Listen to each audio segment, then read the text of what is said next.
안녕하세요. 사랑하는 성도님, 은혜의 샘을 복된 자리에 오심을 축복하고 환영합니다. 생명의 주님이 우리와 함께 하십니다. 우리와 함께 하시는 주님을 찬양합니다. 기도합시다. 주님 감사합니다. 주님의 그 아름답고 귀한 이름을 찬양합니다. 주님의 그 크고 놀라우신 구속의 은혜와 사랑에 감사드립니다. 아무런 자격도 능력도 아무것도 없는 저희들을 이렇게 그리스도의 십자가로 사랑하시고 구원하셔서 하나님의 행복한 자녀가 되게 하시고 거룩한 교회를 이루게 하시고 또 일상 속에서 하나님의 빛된 자녀로 살게 하여 주신 은혜 감사드립니다. 주님의 말씀이 우리의 생명이고 능력이고 진리고 빛입니다. 오늘도 주님의 말씀 깨우쳐 주셔서 말씀 위에 아름답게 세워지는 든든한 믿음의 성도들이 되게 하여 주시옵소서. 예수님 이름으로 기도합니다. 아멘. 오늘 말씀은 열왕기상 9장 10절에서 마지막 28절까지입니다. 솔로몬이 두 집 곧 여호와의 성전과 왕궁을 20년 만에 건축하기를 마치고 갈릴리 땅의 성읍 20곳을 히람에게 주었으니 이는 두로 왕 히람이 솔로몬에게 그 온갖 소원대로 백향목과 잣나무와 금을 제공하였습니다. 히람이 두로에서 와서 솔로몬이 자기에게 준 성읍들을 보고 눈에 들지 아니하여 이르기를 내 형제여 내게 준 이 성읍들이 이러한가 하고 이름하여 가불 땅이라 하였더니 그 이름이 오늘까지 있느니라. 히람이 금 120달란트를 왕에게 보내었더라. 솔로몬 왕이 역군을 일으킨 까닭은 이러하니 여호와의 성전과 자기 왕궁과 밀로와 예루살렘 성과 하솔과 무깃도와 게셀을 건축하려 하였습니다. 전에 애굽 왕 바로가 올라와서 게셀을 탈취하여 불사르고 그 성읍에 사는 가나안 사람을 죽이고 그 성읍을 자기 딸 솔로몬의 아내로 예물로 주었더니 솔로몬이 게셀과 아래 벳 호론을 건축하고 또 바알랏과 그 땅에 들어있는 다드몰과 자기에게 있는 모든 국고성과 병거성들과 마병의 성들을 건축하고 솔로몬이 또 예루살렘과 레바논과 그가 다스리는 온 땅에 건축하고자 하던 것을 다 건축하였는데 이스라엘 자손이 아닌 아모리 사람 헷 사람과 브리스 사람과 히위 사람과 여부스 사람 중 남아있는 모든 사람 곧 이스라엘 자손이 다 멸하지 못함으로 그 땅에 남아있는 그들의 자손들을 솔로몬이 노예로 역군을 삼아 오늘까지 이르렀으되 다만 이스라엘 자손은 솔로몬이 노예를 삼지 아니하였으니 그들은 군사와 그 신하와 고관과 대장이며 병거와 마병의 지휘관이 됨이었더라. 솔로몬에게 이를 감독하는 우두머리 550명이 있어 일하는 백성을 다스렸더라. 바로의 딸이 다윗 성에서부터 올라와 솔로몬이 그를 위하여 건축한 궁에 이를 때에 솔로몬이 밀로를 건축하였더라. 솔로몬이 여호와를 위하여 쌓은 제단 위에 해마다 3번씩 번제와 감사의 제물을 드리고 또 여호와 앞에 있는 제단에 분향하니라. 이에 성전 짓는 일을 마치니라. 솔로몬 왕이 에돔 왕 홍해 물가의 엘롯 근처 에시온게벨에서 배들을 지은지라.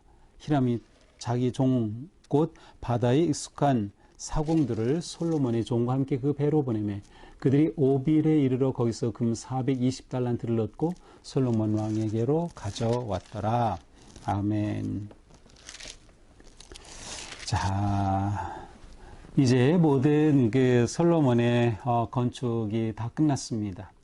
사실 어떻게 보면 솔로몬은 토목왕이라고 부를 수도 있을 만큼 20년 동안 성전과 왕궁 건축하기에 심혈을 기울였던 사람이죠. 어떻게 보면 건축물 자체만 본다면 정말 아름다울 수 있고 그의 귀한 업적이 될 수 있겠지만 그 과정이 그렇게 쉽지는 않았을 겁니다.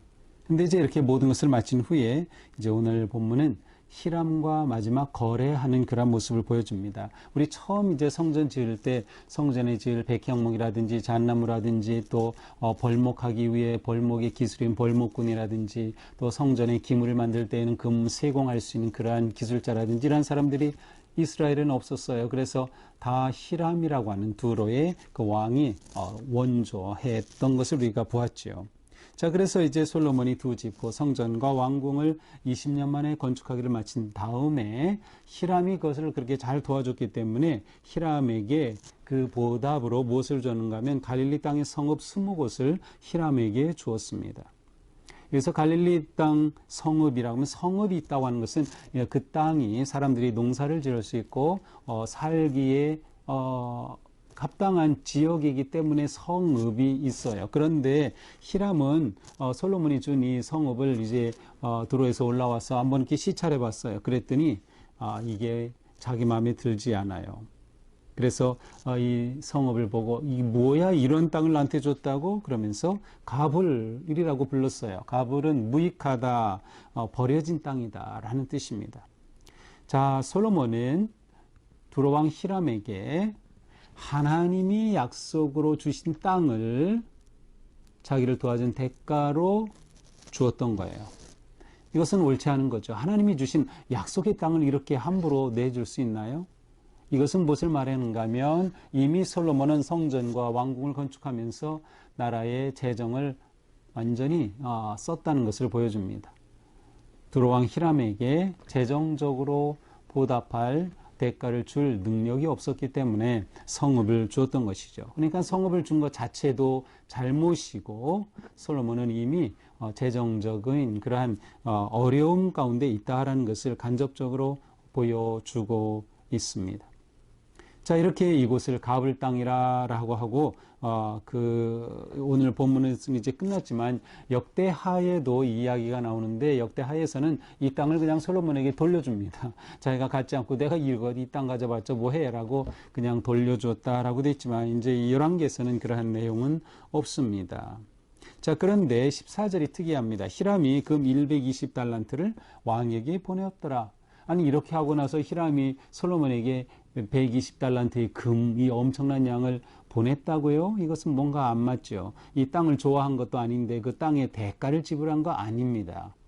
그래서 이제 이 세번역은 요 앞에 14절 앞에 이렇게 바꿨어요. 이 일이 있기 전에 곧 이렇게 히람에게 그 20성읍을 이렇게 선물로 또 대가로 주기 전에, 그러니까 성전 건축하고 왕궁을 세울 때에 히람이 솔로몬에게 금 120달란트를 보냈다라고 번역해 놨어요. 이것을 보면 또한 역시 솔로몬은 건축하는 데 있어 자금이 부족했다는 걸 알 수 있어요. 그래서 히람이 자금까지도 지원했었음을 이렇게 보여주고 있는 것이죠. 자, 15절부터는 이제 솔로몬의 나머지 업적을 말하는데, 솔로몬이 이렇게 성전과 성읍을 건축한 후에 이제는 온 나라에 성을 재정비합니다. 그래서 이렇게 재정비하려면 거기에 일꾼이 또 필요하죠. 성전 지을 때도 왕궁을 지을 때도 일꾼이 없기 때문에 수많은 7만 명, 3만 명 이렇게 착출해 가지고 그들을 노예처럼 부렸는데 이제는 국내의 성을 다시 재정비할 때에도 역시 역군이 필요했어요. 그래서 역군을 일으켰던 겁니다. 성전 왕궁 외에도 밀로를 건축하고, 밀로는 이제 계단식의 어떤 건축 구조물을 의미합니다. 밀로를 건축하고 예루살렘 성, 사실은 성벽이죠. 그 다음 하솔, 무기또, 게셀, 이 지역의 성을 정비하고 또 보수하고 보강하는 그러한 토목사업을 벌인 겁니다. 근데 여기에 일꾼이 필요하니까, 노동력이 필요하니까 많은 사람들을 역군으로 삼았던 거예요. 근데 표현은 역군이지만 사실은 노예로 삼은 것과 마찬가지였어요. 그런데 이전에 이제 여기 또 갑자기 한 구절이 끼어드는데 16절에요. 애굽왕 바로가 올라와가지고 이 지역을 전쟁하고 통치할 때 게셀 땅이라는 것을 탈취하였었다. 그래서 그 땅을 솔로몬이 자기 그 이집트의 바로 왕이 그 땅을 자기 아내에게 주었다. 그런데 자기 딸에게 주었다. 그런데 그 딸은 누군가 하면 솔로몬의 아내였어요. 솔로몬이 정략적으로 이집트의 공주와 결혼을 하고 어떤 그 외교적인 그러한 수완을 발휘하죠. 그런데 사실 애굽과 가까이 하는 것은 성경적으로는 완전히 안 좋은 것입니다. 하나님은 애굽을 왜 그런가 하면 애굽은 그들이 과거 노예였던 나라예요. 그래서 그 과거로 회귀하는 거, 돌아가는 겁니다. 하나님의 은혜와 기적과 능력을 경험한 백성들이 예전으로 돌아간다는 건 있을 수 없는 일이에요. 그런데 솔로몬은 애굽의 공주를 왕비로 맞아들였던 것이죠. 애굽으로 눈을 돌렸다. 이것은 외교적으로는 안정을 취한 거지만 하나님 보시기에는 이건 안 좋은 것이다. 위험 신호였습니다. 자, 또한 17절 이하에는 솔로몬이 게셀의 아래 벳호론도 건축했다. 또 다드몰도 건축했다. 국고성을 새로 세웠고 국고성을 정비했고 병거성, 그러니까 전차들이 있는 그러한 병거성, 또 마병, 말들을 이렇게 잘 지키고 먹일 수 있는 그런 마병의 성들을 다 건축했다. 그러니까 얼마나 많은 그러한 그 노동력이 필요했을지 우리는 짐작이 가고도 납니다. 그래서 국고성도 만들고 이렇게 병거성도 만들고 마병성도 만들고 해서 전력을 다듬고 국가의 어떤 기틀을 전력을 재정비하지만 그러나 이것은 백성들에게 엄청난 노역이었던 것이죠. 특별히 이 노역에 있어서 솔로몬이 차출했던 사람들은 바로 이스라엘 자손이 아니라 아모리 사람, 헷 사람, 브릿 사람, 히윗 사람, 여붓 사람 중 남아있는 모든 사람.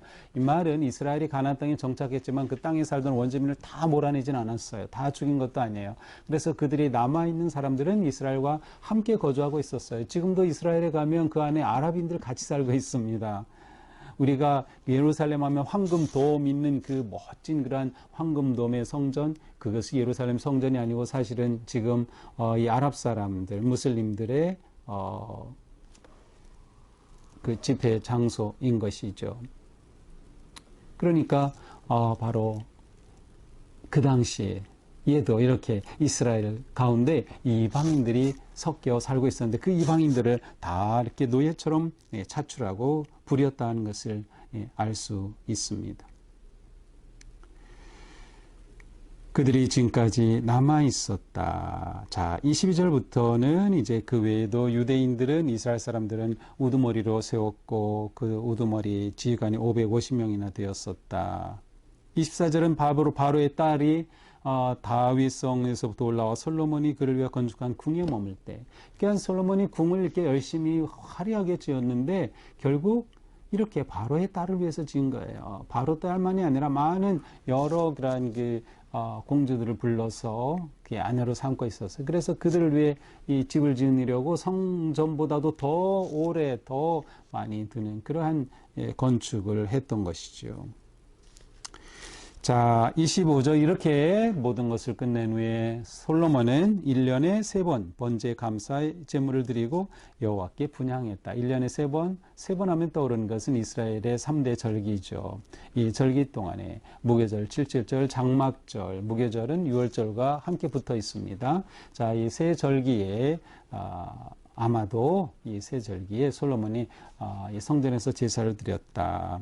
이렇게 된 것을 보고 성전 짓는 일을 마쳤다 이렇게 기록이 되어 있는데 이미 성전 짓기는 오래전에 이미 마쳤어요. 그런데 여기 이렇게 한 것은 바로 성전은 이렇게 제사하는 곳이죠. 기도하는 곳이에요. 이러한 일이 진행되니 제대로 성전의 목적을 이룬 셈이다 라는 그런 의미로 보면 좋을 것 같아요.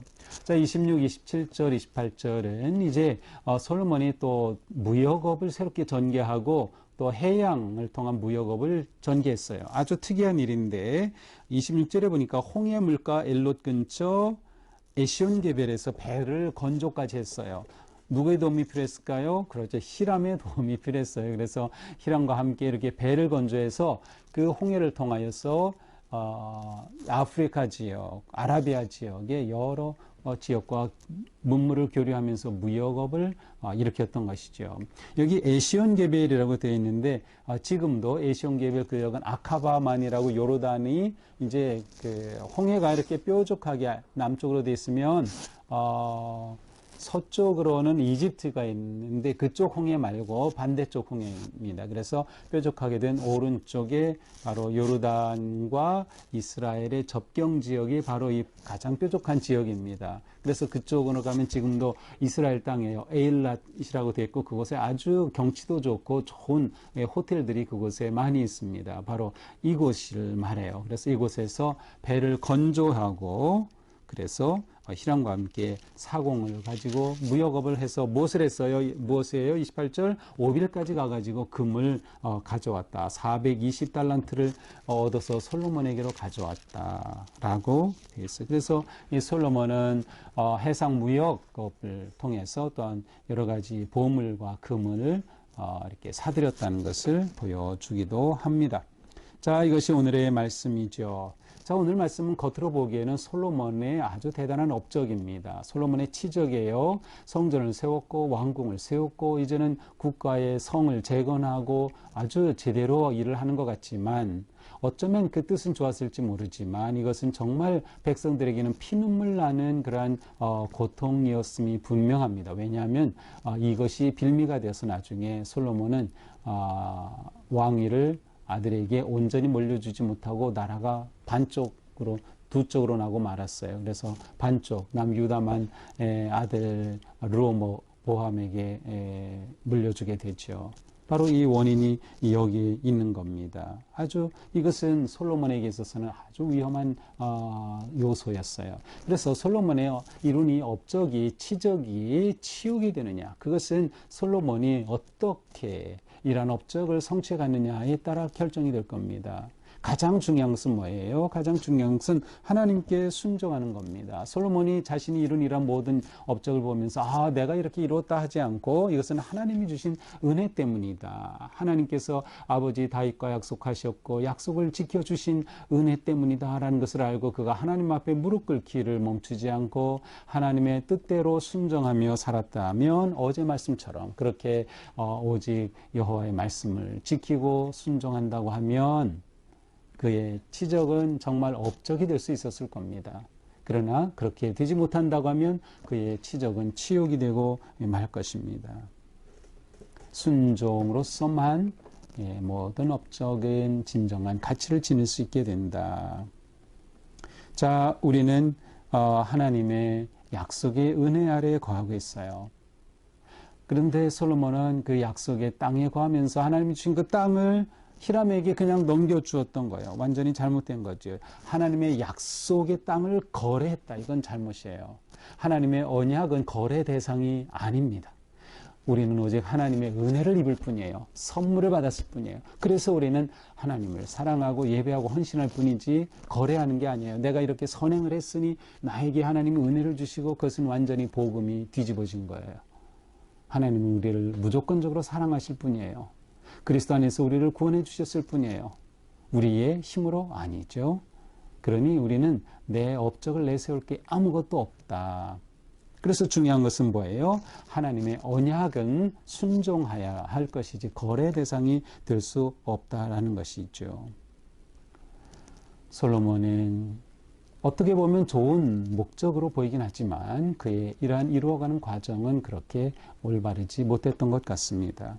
결국 백성들의 허리가 휘고 과중한 노동력에 착취될 수밖에 없었던 것이죠. 또한 우리가 기억해야 될 것은 항상 우리의 예배가 살아있어야 한다. 솔로몬이 1년에 3번 그렇게 제사를 드렸다, 분향했다. 이것은 아주 잘한 겁니다. 그가 그래도 아직 하나님 앞에 그가 세워져 있는 그러한 모습을 보여주고 있기 때문이죠. 진정한 순종은 진정한 예배로 하나님 앞에 나아가는 것이다. 이렇게 될 때 우리의 삶은 오직 하나님의 은혜로 아름답고 거룩하게 세워질 겁니다. 오늘 하루가 그러한 복된 하루가 되기를 주님의 이름으로 축복합니다. 기도합시다. 주님 감사합니다. 우리는 오직 주님의 은혜로 사는 그러한 복받은 존재임을 감사드립니다. 우리가 무엇을 해서 얻은 것은 아무것도 없습니다. 오직 주님의 사랑과 은혜 덕분입니다. 주님, 늘 그 은혜에 감사하며 언제나 겸손하게 오직 주님께 순종하는 삶을 살도록 인도하여 주시옵소서. 예수님 이름으로 기도합니다. 아멘. 네, 오늘도 주님의 은혜 안에서 우리의 삶이 거룩하고 아름답고 또 신실하기를 축복합니다. 사랑합니다.